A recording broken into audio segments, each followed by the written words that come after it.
Let's face it, conflict is a fact of life. We see it everywhere. We see it in our personal lives, and we certainly see it in our professional lives. The workplace can sometimes feel like a battlefield. Colleagues become competitors, departments become rivals. Everyone is vying for resources, recognition, and that coveted promotion. In the midst of all this competition, it's easy to forget that we're all on the same team. We're all working towards a common goal. And when we allow conflict to fester, it's not just our individual teams that suffer. The entire organization pays the price. But what if we could change the narrative? What if, instead of viewing our workplace rivals as enemies, we saw them as potential allies? This might sound like an impossible dream. After all, these are the people who challenge our ideas, compete for the same opportunities, and sometimes even undermine our efforts. But what if I told you that it's possible to transform even the most adversarial relationships into ones of collaboration and mutual respect? The key lies in a fundamental shift in perspective. It's about moving away from a me versus them mentality to a we approach. It's about recognizing that our colleagues, even the ones we clash with, are not our enemies. They're on the same journey as us, navigating the same complexities of the workplace. One of the most powerful tools we have in our arsenal is empathy. It's the ability to understand and share the feelings of another person. It's about stepping into their shoes and trying to see the world through their eyes. Why is empathy so important in the workplace? Because it allows us to move beyond our own limited perspectives and understand where our colleagues are coming from. It helps us to see that their actions, even the ones that frustrate us, are often driven by their own set of values, experiences, and goals. So, how do we practice empathy in the workplace, especially when dealing with those we perceive as adversaries? It starts with active listening. The next time you find yourself in a disagreement with a colleague, resist the urge to interrupt or formulate your rebuttal. Instead, listen intently to what they have to say. Ask clarifying questions. Try to understand not just their words, but also the emotions and motivations behind them. And most importantly, be present in the conversation. Put away your phone, silence your notifications, and give them your undivided attention.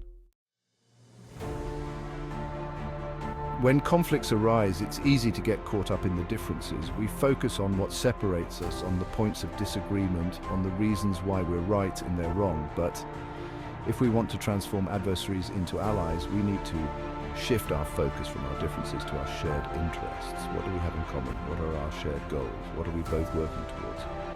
You might be surprised to find that even with the most challenging colleagues, there are areas of overlap, common goals that unite you. Perhaps it's a shared commitment to the company's mission, a desire to see a particular project succeed, or simply a belief in the importance of teamwork.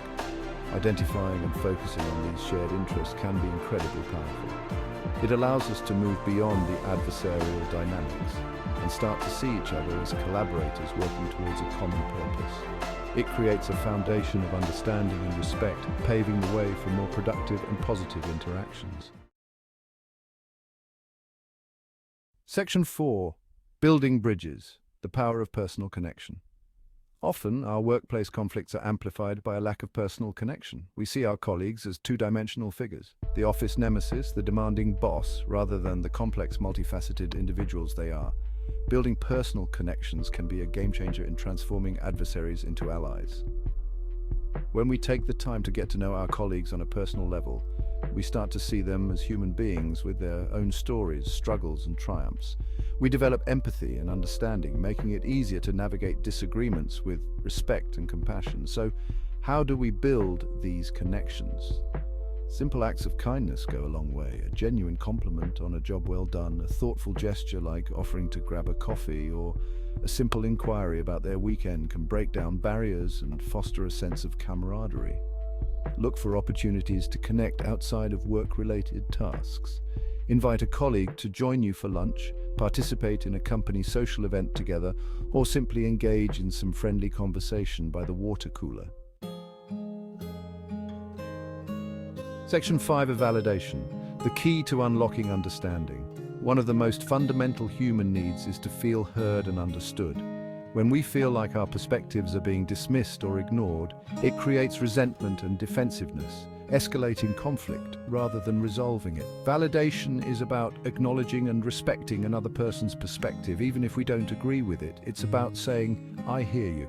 I understand where you're coming from. I may not see things the same way, but I respect your opinion. Validation is not about agreeing with someone. It's about showing them that their thoughts, feelings, and experiences are valid and worth considering.